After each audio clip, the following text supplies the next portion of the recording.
Malegaon blast में साध्वी प्रज्ञा निर्दोष, अब कहाँ हैं इंसाफ की आवाजें। आदाब, मुस्लिम ऑफ गुजरात ये यूट्यूब चैनल पर आप सभी का स्वागत है। आज की तारीख भारतीय न्याय व्यवस्था के लिए फिर एक ऐतिहासिक मोड़ लेकर आई है। मालेगांव ब्लास्ट 2008 मामले में भोपाल एक्स सांसद साध्वी प्रज्ञा ठाकुर, कर्नल पुरोहित और अन्य आरोपियों को न्याय कोर्ट ने बरी कर दिया है, यानी निर्दोष घोषित कर दिया गया है। लेकिन इस फैसले के साथ ही कई सवाल खड़े हो रहे हैं, खासतौर पर उन नेताओं से जो कुछ समय पहले मुस्लिम नौजवानों के निर्दोष साबित होने पर महाराष्ट्र सरकार से सुप्रीम कोर्ट जाने की मांग कर रहे थे। सवाल यह है कि अब जब साध्वी प्रज्ञा को कोर्ट ने निर्दोष कहा है, क्या वही नेता अब भी सुप्रीम कोर्ट में अपील की मांग करेंगे। कुछ महीने पहले का ही मामला याद कीजिए, मुंबई ट्रेन ब्लास्ट 2006 या गुलबर्गा और औरंगाबाद के मामलों में जब मुस्लिम नौजवानों को 17 साल बाद निर्दोष घोषित किया गया, तब कई सियासी हस्तियों ने जोरदार बयान दिए। कांग्रेस सांसद वर्षा गायकवाड़ ने कहा, महाराष्ट्र सरकार को सुप्रीम कोर्ट में जरूर जाना चाहिए ताकि असली गुनहगारों को सजा मिले। शिवसेना उद्धव गुट की सांसद प्रियंका चतुर्वेदी ने तो यहां तक कहा था, अगर निर्दोष नहीं थे तो फांसी की सजा क्यों नहीं, देश में आतंकवादियों के लिए जगह नहीं होनी चाहिए। इन बयानों के बाद महाराष्ट्र सरकार ने भी हाई कोर्ट के फैसले को चुनौती देने का ऐलान किया था। अब मालेगांव पर खामोशी क्यों? अब जब मालेगांव ब्लास्ट, जिसमें 6 मुस्लिमों की मौत और दर्जनों घायल हुए थे, उसी केस में कोर्ट ने प्रज्ञा ठाकुर और बाकी सभी आरोपियों को क्लीन चिट दे दी, तो क्या वही सियासी ईमानदारी इन नेताओं से दिखेगी? क्या वर्षा गायकवाड़ अब भी कहेंगी कि सरकार को सुप्रीम कोर्ट में जाना चाहिए? क्या प्रियंका चतुर्वेदी अब भी अपने पुराने बयान को दोहराएंगी, या फिर इंसाफ की आवाज़ सिर्फ मुस्लिम नामों के लिए आरक्षित है?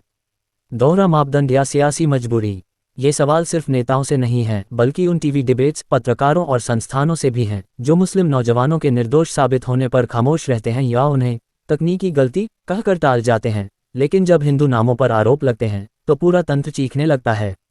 क्या महाराष्ट्र सरकार अब सुप्रीम कोर्ट जाएगी? जब मुंबई ब्लास्ट केस में निर्दोष मुस्लिम युवकों के खिलाफ अपील की बात आई थी, तो महाराष्ट्र सरकार ने बिना देरी के कार्रवाई की थी। अब क्या उसी सख्ती और तत्परता के साथ मालेगांव फैसले के खिलाफ सुप्रीम कोर्ट में याचिका दायर की जाएगी, या फिर अब कानून का सम्मान कहकर फैसले को चुपचाप स्वीकार कर लिया जाएगा? निष्कर्ष, न्याय का तकाजा यही कहता है कि इंसाफ एक जैसा होना चाहिए, चाहे नाम अब्दुल हो या आनंद। मगर हमारी राजनीति में न्याय भी वोट बैंक देखकर बोला जाता है और इंसाफ की भाषा धर्म देखकर बदल जाती है।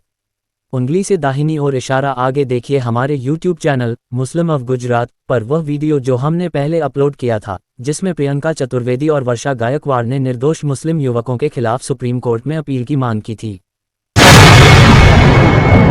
मुसलमान किस पर एतबार करे? सिस्टम से लेकर सियासत तक सवालों के घेरे में। आदाब, मुस्लिम ऑफ गुजरात ये यूट्यूब चैनल पर आप सभी का स्वागत है। 6 दिसंबर 1992 को जब बाबरी मस्जिद ढहाई गई, तब देश के मुसलमानों के जज्बात को गहरी चोट पहुंची थी। इसके बाद देश ने कई दंगे, धमाके और नफरतों की राजनीति देखी। बाबरी मस्जिद राम जन्मभूमि विवाद पर वर्ष 2019 में जब सर्वोच्च न्यायालय का फैसला आया, तो बहुतों को उम्मीद थी कि शायद देश में नई शुरुआत होगी। यह फैसला ऐतिहासिक था, जिसमें मुसलमानों को 500 वर्षों की इबादतगाह गंवाकर सिर्फ 5 एकड़ जमीन दी गई। इसके बावजूद देश के मुसलमानों ने बेहद परिपक्वता, शांति और संयम के साथ इस फैसले को स्वीकार कर लिया। कोई बड़े स्तर पर विरोध नहीं हुआ, नहीं कोई हिंसा। उल्टा देश की न्यायपालिका में यकीन जताया गया। फिर भी मुसलमानों को क्यों सताया जाता है? अब 2025 में आते हैं। मुंबई ट्रेन धमाकों के मामले में बॉम्बे हाईकोर्ट ने 12 मुस्लिम युवकों को सबूतों के अभाव में बाइज्जत बरी किया, जिनकी जिंदगी के 17 से 18 साल जेल में गुजरे। ये वही लोग हैं जिनके ऊपर कभी न कोई ठोस सबूत थे, न सीसीटीवी, न डीएनए, न गवाह। इनकी रिहाई न्याय की जीत थी, लेकिन कुछ राजनीतिक नेताओं को यह मंजूर नहीं। सवाल है, ये लोग कौन हैं?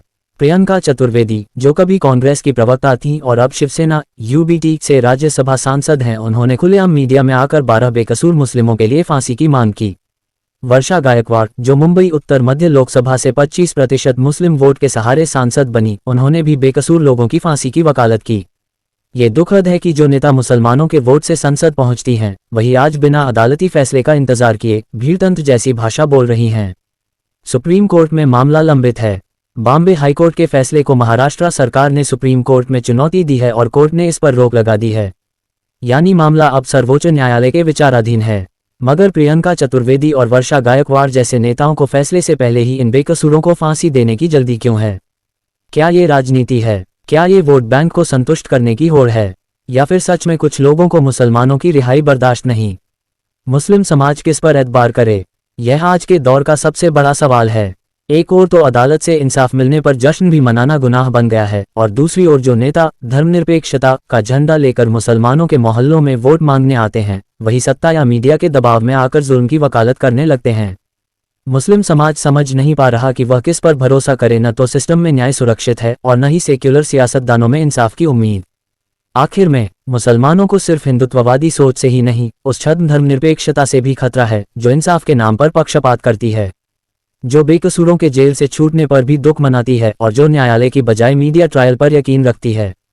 अब जरूरत है कि मुसलमान खुद जागे, एकजुट हो और अपनी आवाज को लोकतांत्रिक, कानूनी और संवैधानिक तरीकों से बुलंद करे, क्योंकि यह सवाल अब सिर्फ एक मामले का नहीं बल्कि पूरे वजूद और इंसाफ के हक का है।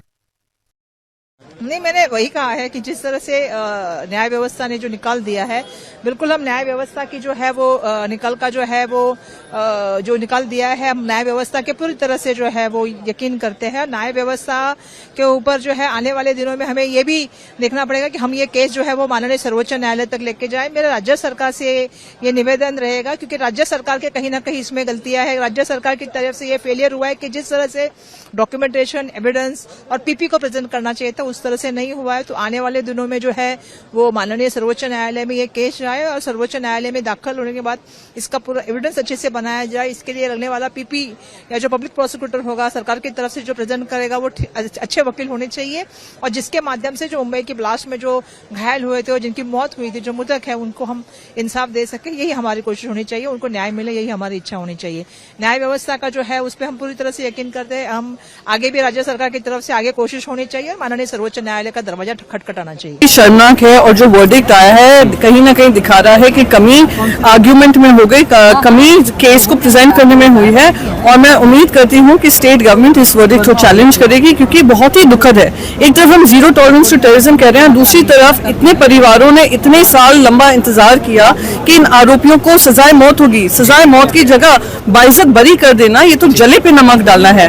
तो उन सबके बिहाफ पे, देशवासियों के बिहाफ पे, महाराष्ट्र के बिहाफ पे मैं अपील करूंगी स्टेट मिनिस्टर से, स्टेट चीफ मिनिस्टर से, और जो होम मिनिस्टर भी हैं, कि इसको जल्द से जल्द चैलेंज करना चाहिए और एक पुख्ता केस प्रेजेंट कर उनको सजा मिलनी चाहिए। नहीं, कोर्ट ने राहत नहीं दी है। कोर्ट ने उस जजमेंट के ऊपर स्टे दिया है और ये कहा है कि जो जेल से निकल गए थे, जो एक्यूज 18 साल के बाद, उनको दोबारा अरेस्ट नहीं किया जाएगा। मैं केंद्र सरकार से और महाराष्ट्र सरकार से पूछना चाह रहा हूं कि आप ये अपील क्यों डाल रहे भाई, जब वो लोग लीगली इनोसेंट नहीं है, बल्कि कंप्लीटली इनोसेंट हैं, राइट।